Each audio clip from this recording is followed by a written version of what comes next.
conference in Abuja, said the feat was achieved through between 2020 and 2021, signifying the seriousness of the administration's fight against corruption.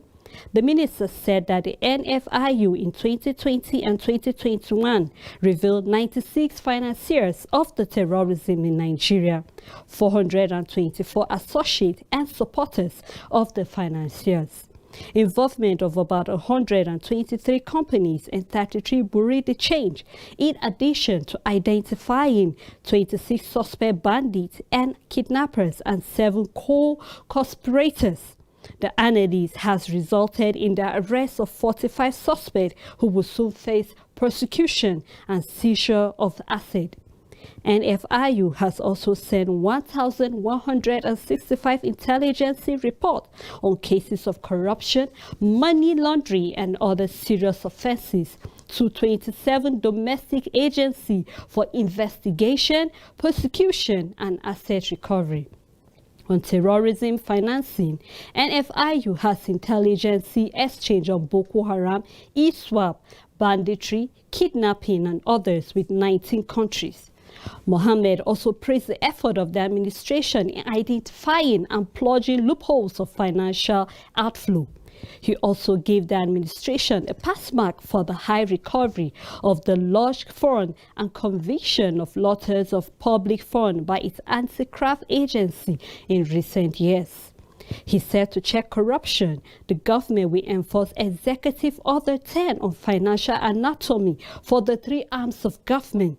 He confirmed that the Attorney General of the Federation has also been directed to deduct from sources funds due to state legislature and judiciaries from the monthly allocation of states that fail to comply.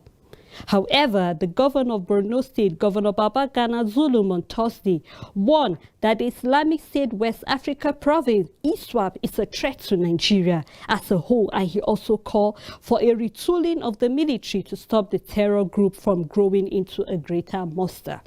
The governor believed that a well-equipped and a better-funded ECWA, if allowed to gain an inroad into the country, will pose far worse humanitarian and security crises than Boko Haram. Therefore, the need for the foreign mercenaries. Governor Babagana Zulum of Borno State has retreated his call for engaging mercenaries to complement the effort of the nation's security agency in tackling insurgents across Nigeria. He made the call at the weekly briefing organized by the Presidential Communication Team, led by President's Special Advisor on Media and Publicity, Femi Adesina, in Abuja. His position is at a variance with that of the federal government, which in March last year said it would not hire mercenaries to fight the insurgents. Mr. Zulum said there is nothing wrong with government hiring mercenaries to address the challenges of insecurity, particularly in the northeast zone of the country. While the challenge of the insecurity is being solved gradually, it is not yet over. I have said it many times with that number that in addition to what we are doing, there is a need for government to rethink and look into the possibility of hiring mercenaries.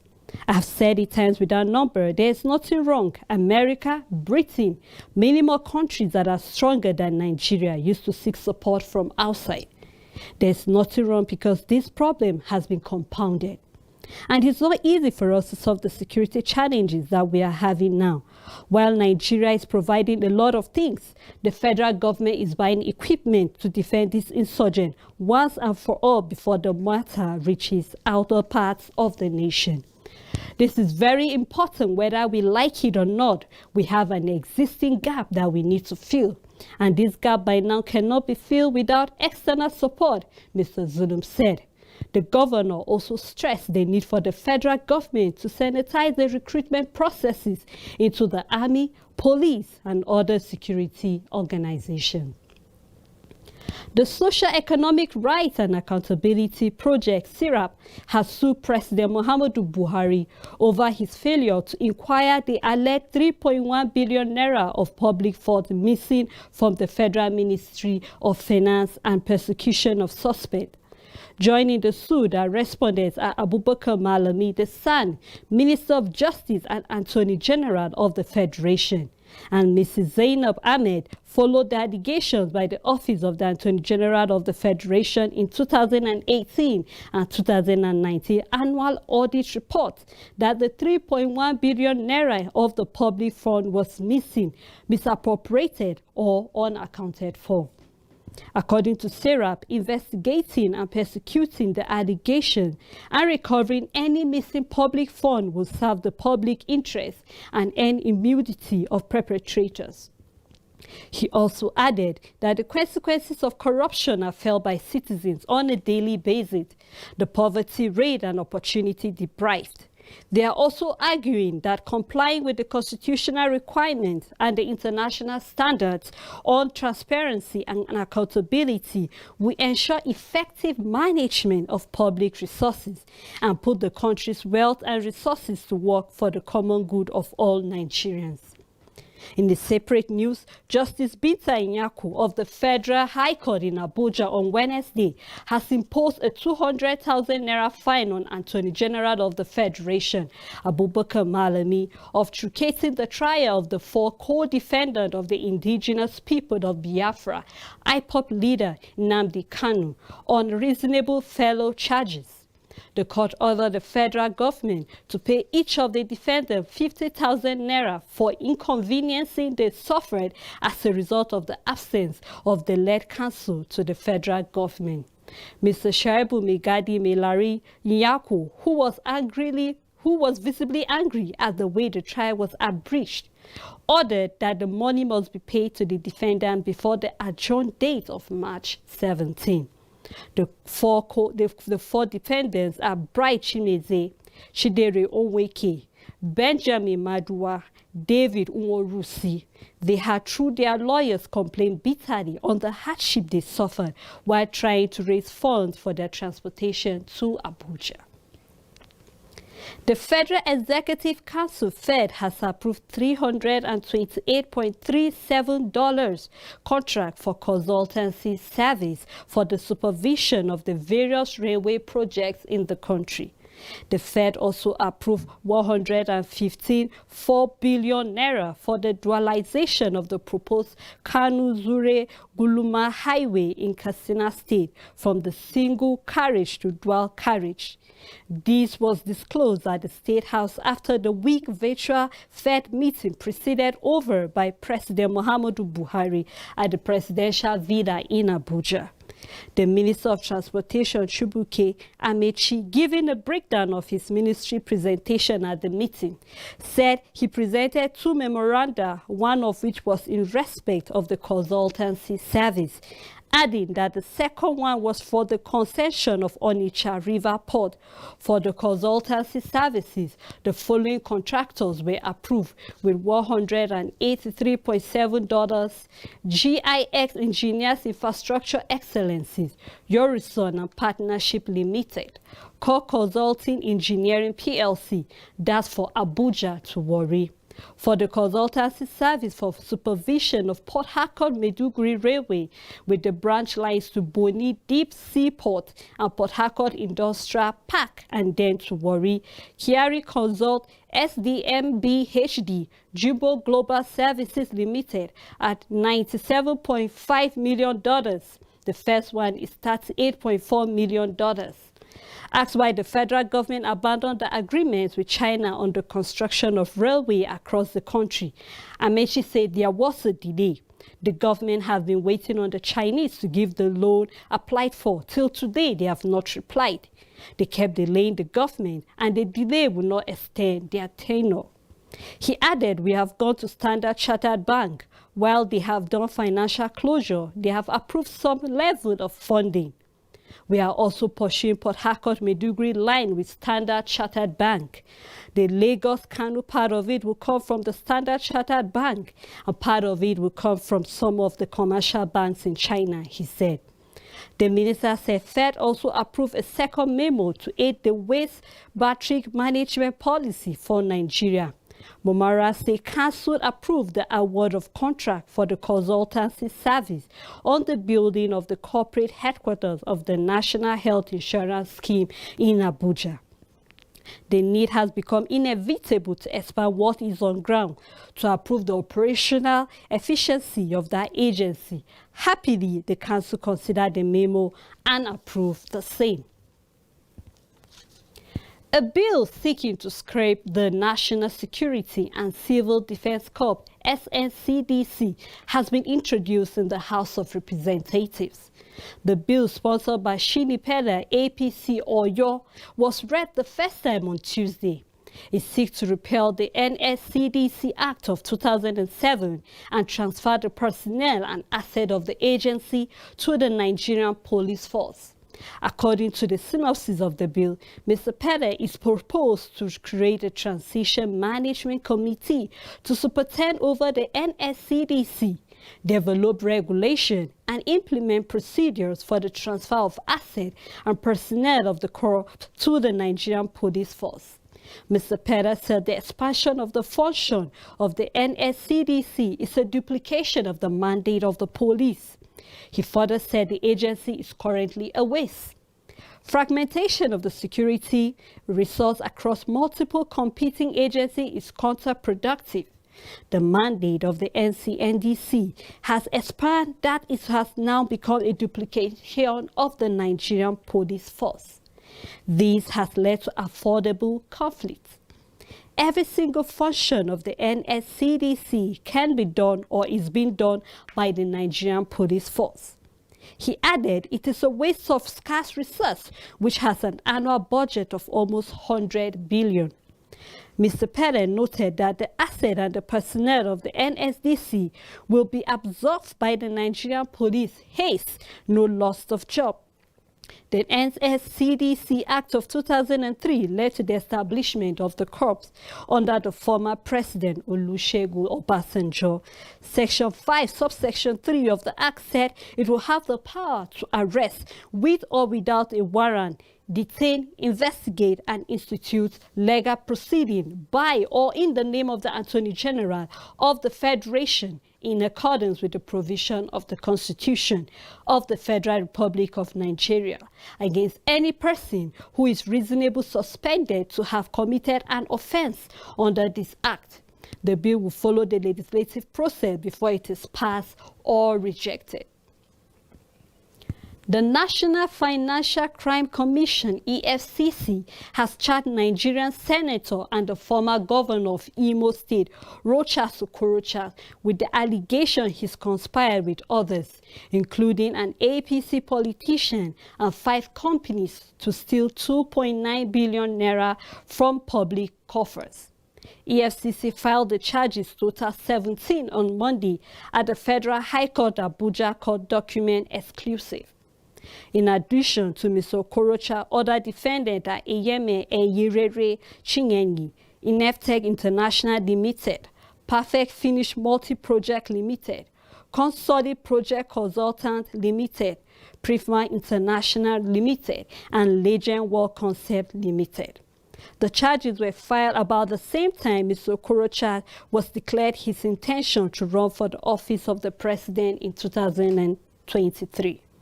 Mr. Okorocha, 59, was a 2-term governor of Imo State, serving from 2011 to 2019 when he lost an intense political battle to install his son-in-law and chief of staff Uche Nwosu as a successor.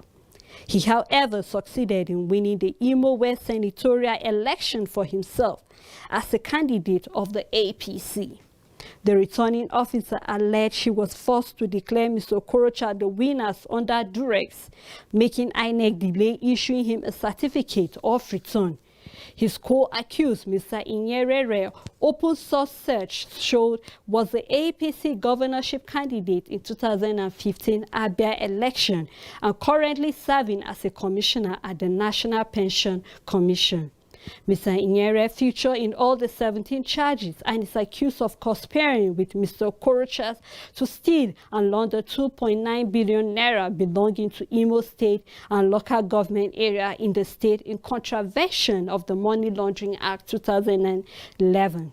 As CAC showed, he owned or controlled 3 of the charged companies, namely Consult, Privim, and Legend World, all registered in Abuja. According to EFCC charges, the stolen fund was diverted between October 2014 and February 2016 from the Imo State government house account and Imo State joint local government project account.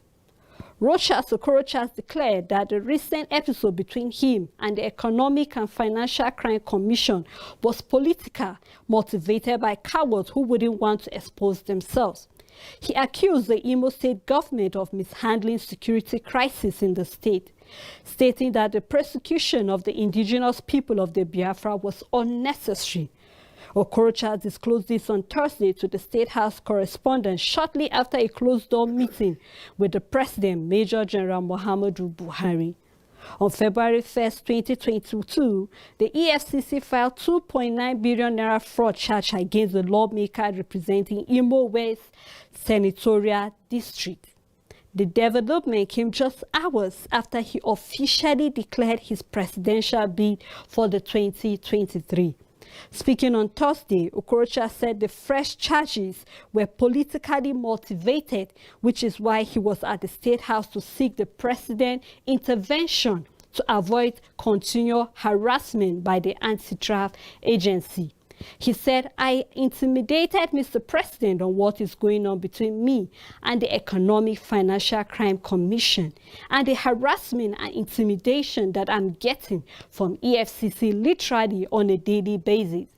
And to inform him that I have a court judgment and 2 court orders for different judgments stopping the EFCC from harassing and intimidating me. EFCC has refused to obey the law. So I have come to inform Mr. President that EFCC should be made to obey the law that establishes it. And without the law, there wouldn't be an EFCC.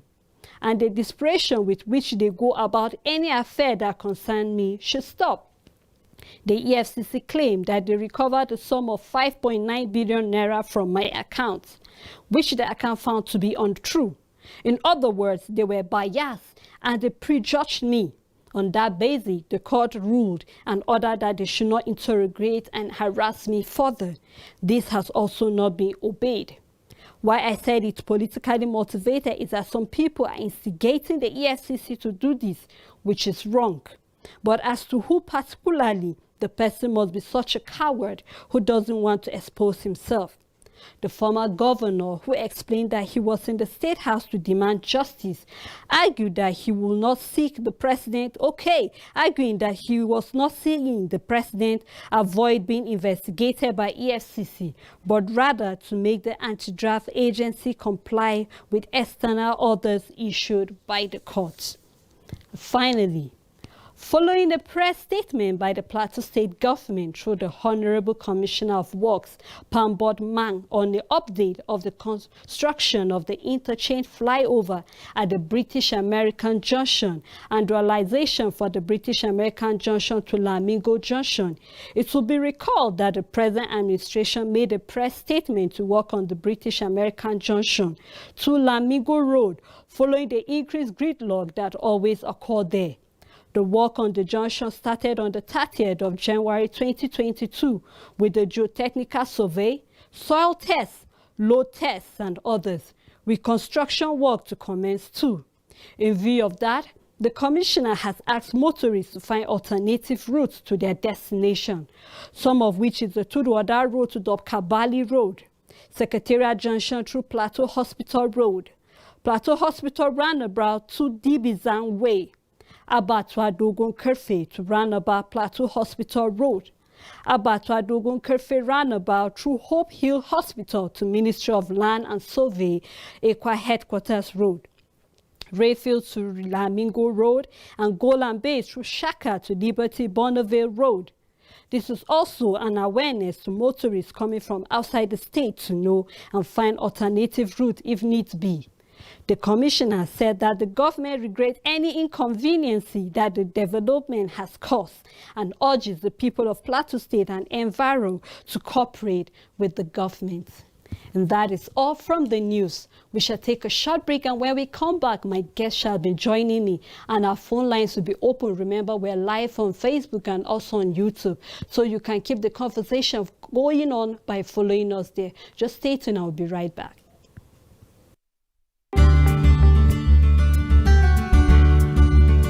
Hi, I am Lengs. I have collected my PVC. I'm ready to vote. Have you collected yours? If you haven't, please kindly do yourself a favor. Walk to the nearest collection center and collect your PVC. Your vote is your right. Your PVC is the key to unlock the brighter future and the Nigeria that you and I deserve, the Nigeria that we need. So go get yours now.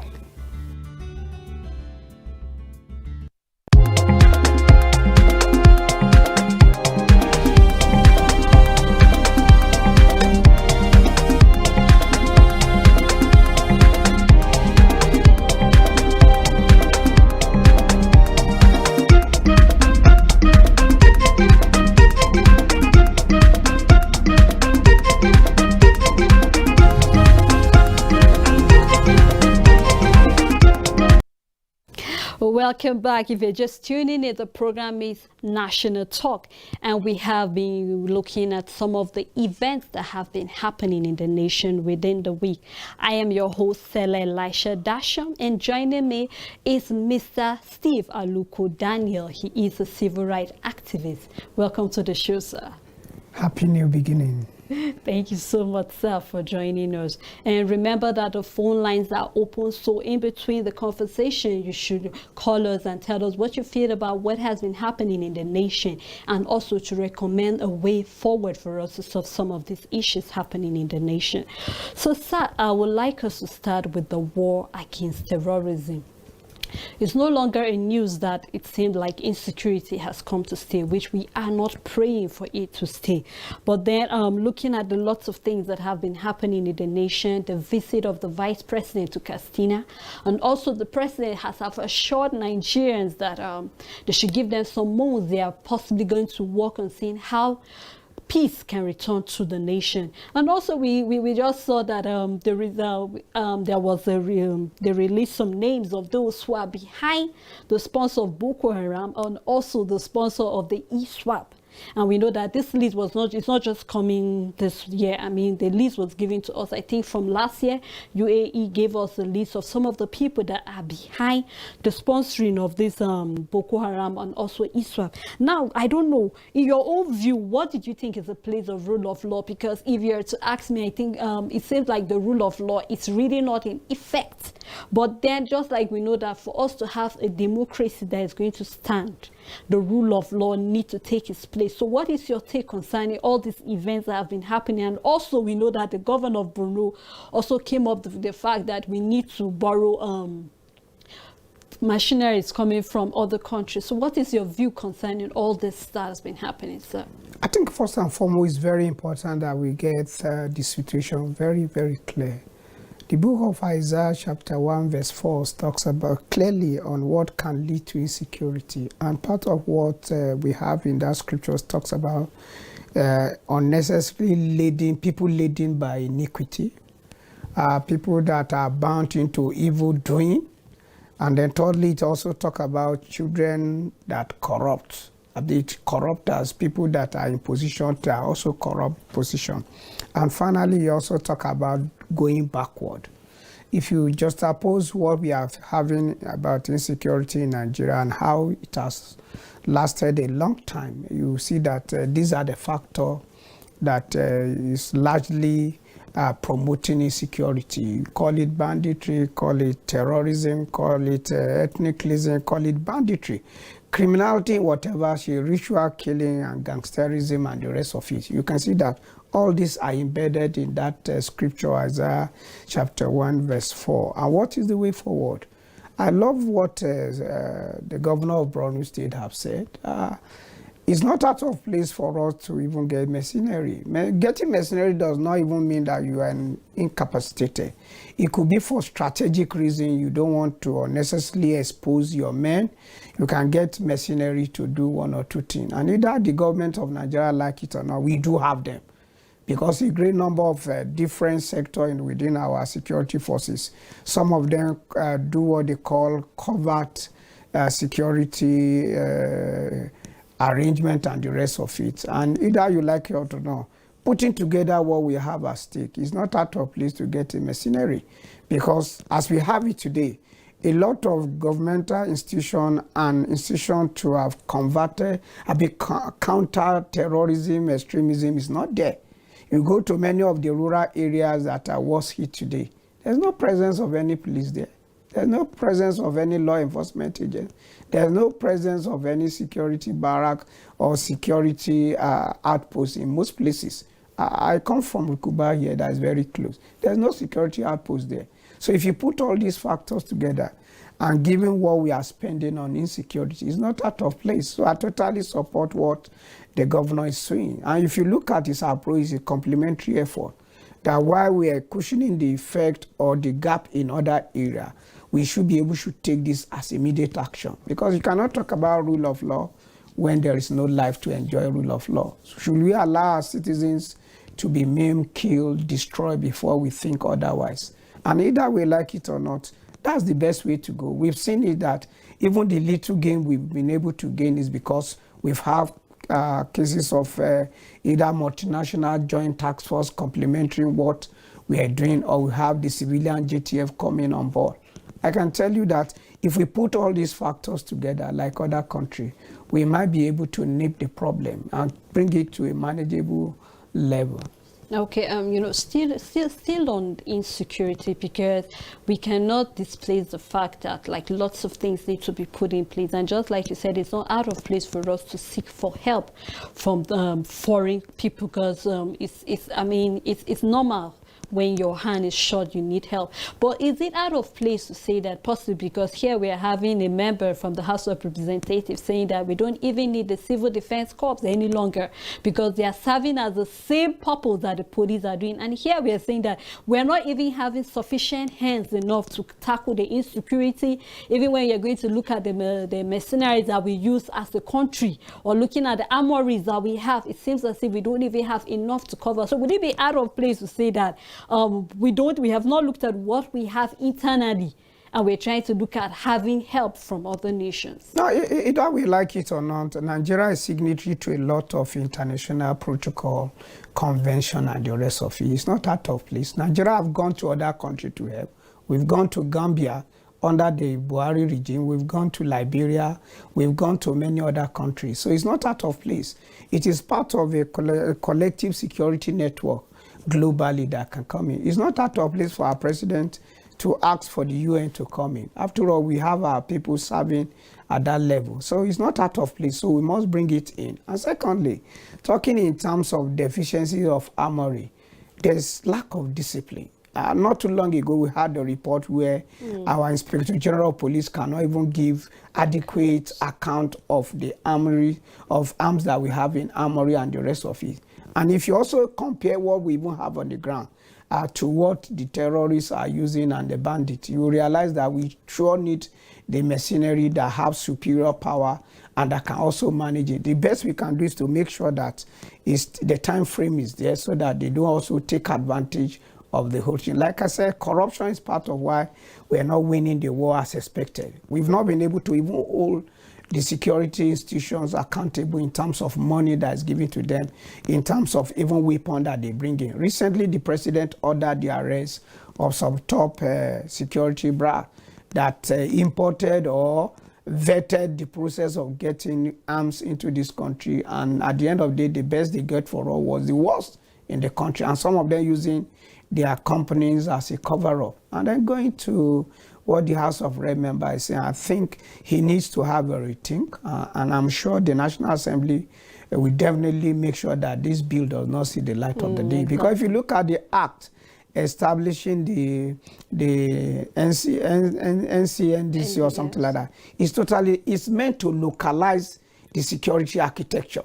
So you cannot bring the federal might. And part of the problem we are having is over-centralization of the security architecture in this country. It is not out of place to have the architecture within the rural area, and we also have the federal decision. They should stand on their own. The most important thing is that they should be made functional.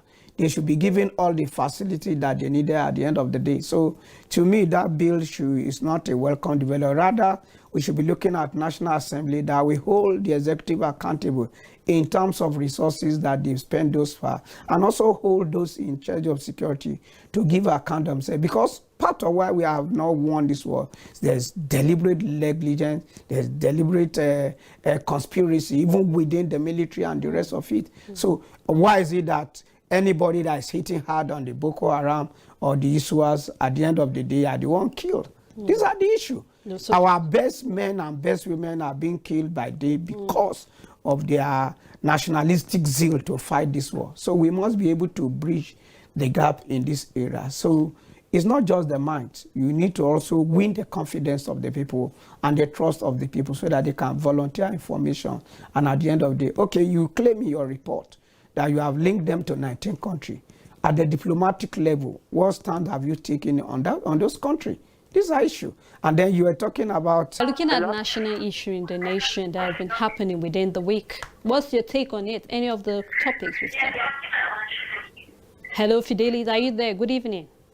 Yes, good evening, I'm hearing you. Okay, yes. I said contribute to the matter on ground. We're looking at insecurity and some of the people that are behind finances. So what's your contribution on it? Can you move away from your TV set? Okay, I think this government came with... Okay. Can you hear me now? Yes, please go on. Can you hear me now? Hello? The terrorism in the country is becoming too much. So I think the new government that is going to come up in 2023, they should do something about it. All right, thank you so much, Fidelis, for that contribution. Yes, still looking at insecurity, sir. I think another thing that has been, will I say, it's reigning or it's beginning to gain ground is ritual and the set of human part. We cannot misplace that out of insecurity because almost every day on the papers is either we hear the story of, we had Hanifa in Kano, we had the teenagers that were found with the head of one of their girlfriends burning. We also have the case of just recently, I think 2 or 3 days back, a man was caught with human part and he said his boss promised him over 30 million naira to be able to get him those parts. Now, I don't know, what is your take concerning this? Are we going to say bad parenting is responsible for that? Are we going to say unemployment is responsible for that? What do you think is possibly responsible for this? And what can we do as a nation or individually, looking at an issue like this? Because it's still under insecurity, because no life is safe. If you still stand on the book of Isaiah chapter 9 and you Okay, move sorry, downward, sir. Let me cut you short. Hello, we have a caller from Enugu. Good evening.